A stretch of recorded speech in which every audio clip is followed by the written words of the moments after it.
বলছিলাম ছোট্ট শিশু বন্ধু রামিসার কথা। মাত্র 7 বছর বয়স। এই 7 বছর বয়সে এই ছোট্ট রামিসা মানুষের নৃশংসতা দেখেছে, বর্বরতা দেখেছে, নিষ্ঠুরতা দেখেছে। একটা ছোট্ট শিশু ক্লাস 2তে পড়ে, এই শিশুটির উপর যে বর্বরতা চালানো হয়েছে সারা দেশের মানুষ স্তম্ভিত। এতে করে আমি কোনো সরকারকে দোষ দিতে চাই না, কি আওয়ামী লীগ, কি বিএনপি, কি ডক্টর ইউনূস, না, কারো দোষ নয়। আমি, আপনি, আমাদের দোষ। সরকার তো বলেনি তুমি যে রেপ করে একটা মেয়েকে মেরে ফেলো।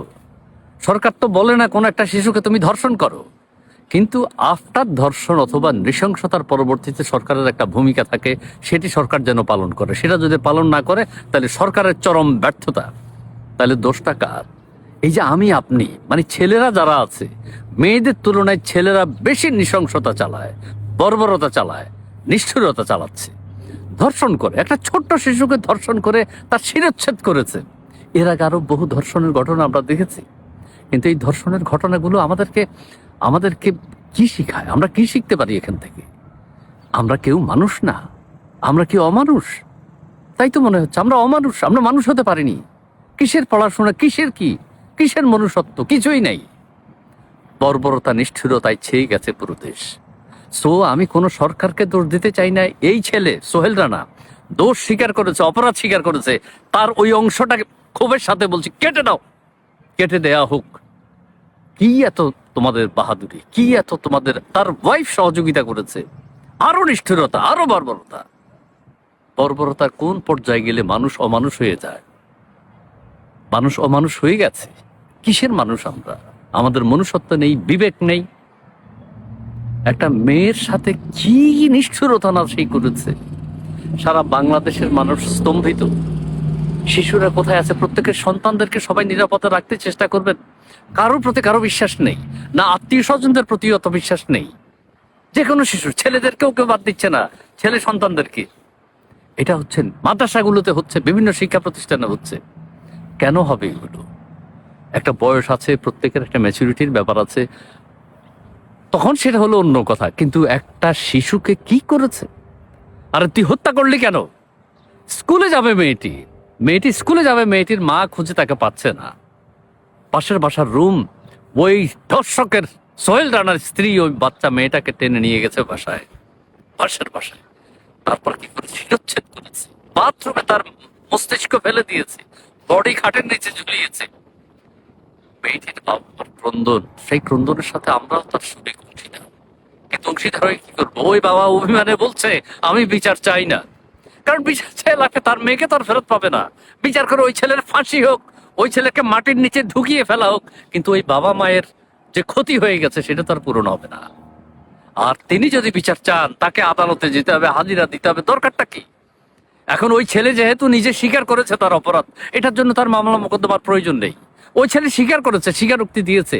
সো এটার যুক্তি প্রমাণের দরকার নেই, আদালত দরকার নাই, উকিল, মুক্তার, ব্যারিস্টার, বিচারপতির দরকার নেই। এটার বিচার তো এমনিই হয়ে যায়। এই নিষ্ঠুরতার শাস্তি তাকে তাৎক্ষণিকভাবে দেওয়া উচিত এবং দিতে হবে। এটা দীর্ঘসূত্রিতা দেশের মানুষ বরদাস্ত করবে না, এবং দেশের মানুষ সেটা চায় না, এবং পরবর্তীতে এগুলোর বিচার হয়ও না। কিভাবে কি করেছেন প্রমাণ পাবে কি? ছেলেটা তো স্বীকার করেছে, ধর্ষক নিজে যেহেতু স্বীকার করেছে, এটার আর যুক্তি প্রমাণের কোনো প্রয়োজনীয়তা নেই। কাজে আমি বলি, এই যে হিংসাত্মক কাজ, এই যে ধ্বংসাত্মক কাজ, এই যে নিষ্ঠুরতা, এই যে বর্বরতা, এই যে অমানবিকতা, এগুলোর জন্য মেয়েদের তুলনায় ছেলেরা বেশি দায়ী। এই রেপ কেসের জন্য মেয়েদের তুলনায় ছেলেরা বেশি দায়ী। বিভিন্ন রকম অপরাধের জন্য মেয়েদের তুলনায় ছেলেরা বেশি দায়ী। সো আমরা ছেলেরাও সংশোধন হতে হবে, মেয়েদেরকেও সংশোধন করতে হবে। শিশুদের কথা বলছি না। দেশে যত ক্রাইম হয় ম্যাক্সিমাম ছেলেরাই করে। কাজে পরিবর্তন আমাদের মধ্যেও আসতে হবে, মেয়েদের মধ্যেও আসতে হবে। আমরা একটা সুস্থ সুন্দর পরিবেশ চাই, সেই পরিবেশে সবাই একসাথে নিশ্চিন্তে বসবাস করতে পারবে। আর আবারও বলি, আইনের কোনো সরকারকে আমি দোষ দিতে চাই না। সরকারের দোষ হলো আফটার যে ঘটনা ঘটেছে, এই ঘটনার পরে সরকারের পদক্ষেপ কি সেটা যাতে দৃষ্টান্তমূলক হয়, সেই জন্য সরকারের অবশ্যই ব্যবস্থা গ্রহণ করতে হবে। যাই হোক, সারা দেশের মানুষ মর্মাহত, দুঃখিত। ওই রামিসার আত্মার শান্তি কামনা করি। রামিসার বাবা মাকে ধৈর্য ধারণ ক্ষমতা যেন আল্লাহ দেন। সে ধৈর্য ধারণ কিভাবে করবে, তাদের একমাত্র নাকি আমি জানি না, কিন্তু তাদের এই যে ফুটফুটে কন্যা সন্তানটিকে এইভাবে নৃশংস বর্বরতার সাথে হত্যা করলো, এটার কোনো ক্ষমা নেই, এটার কোনো বিচারও নেই, এটার কোনো বিচার চাওয়াও নেই। এটা আমি জানি না কি হবে। বিয়ে করেছে, তার বউ আছে, তার বউ নাকি সহযোগিতা করেছে। আমি সেই দিকে যাব না, আমি সেই বর্বর ঘটনার বর্ণনা করতে চাই না। আমি ছোট্ট বন্ধু রামিসা সম্পর্কে দুই একটি কথা বলতে চাই। রামিসার যে ছবি দেখেছি, আপনারাও দেখেছেন, সোশ্যাল মিডিয়ায় আছে ছবিটি। আমরা এই ছবিটি কম ব্যবহার করব, কিন্তু তারপরও দেখে ফেলেছি।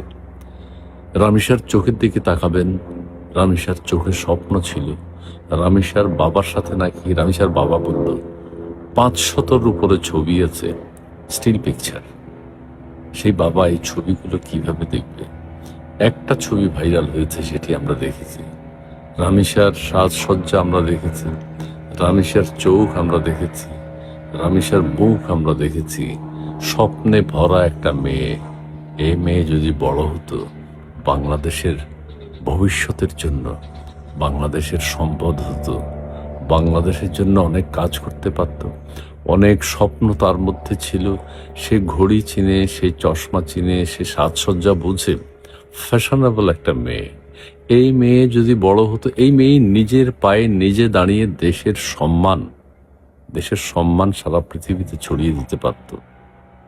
এই মেয়ে, ছোট্ট এই মেয়েটি ক্লাসে এই যে ফার্স্ট হতো নাকি, তার টিচার বলছে সেই প্রথম স্থান অধিকার করতো। ক্লাস 1 থেকে যখন 2-তে উঠেছে, প্রথম স্থান অর্জন করেছে। সেরকম একটা মেয়েকে, একটা স্বপ্নবান ছোট্ট বন্ধু শিশুকে আমরা হারিয়েছি। প্রাণ চঞ্চল ছোট্ট শিশুদের খেলার বন্ধু। এই মেয়েটি অত্যন্ত আধুনিকা, এবং বাবা মা তাকে যেভাবে গড়ে তুলছে, বা মেয়েটি তার ভিতর থেকে তার যে প্রতিভা আমরা সেটা দেখতে পাচ্ছি, তার ছবিতে সেটি ফুটে উঠেছে। এই ছোট্ট 7 বছরের শিশু রামিসার মধ্যে আপনারা ছবিতে ভালো করে খেয়াল করবেন। আহা, তার চোখের দিকে তাকাবেন, তার হেয়ার স্টাইলের দিকে তাকাবেন, তার এই ছোট মায়ের শাড়ি বা তার বাবা তাকে কিনে দিয়েছে তার যে শাড়ি পরা, সেটি আপনারা দেখবেন। অত্যন্ত এই বয়সে অত্যন্ত আধুনিকা, ফ্যাশন সচেতন, এবং তার চোখ কথা বলে এটা আমাকে অবাক করেছে। তার দৃষ্টি তীক্ষ্ণ, তার দৃষ্টি অনেক দূর যায়, সে অনেক কিছু দেখতে পায়। এই মেয়েটি বড় হতো, বাংলাদেশের মুখ উজ্জ্বল করত, তার বাবা মায়ের মুখ উজ্জ্বল করতে পারত। কিন্তু আমাদের নিষ্ঠুর বর্বর, মানে কি বলবো, ওই ছেলেটি এই রামিসাকে বাঁচতে দিল না, রামিসাকে বাঁচতে দেয়নি। রামিসা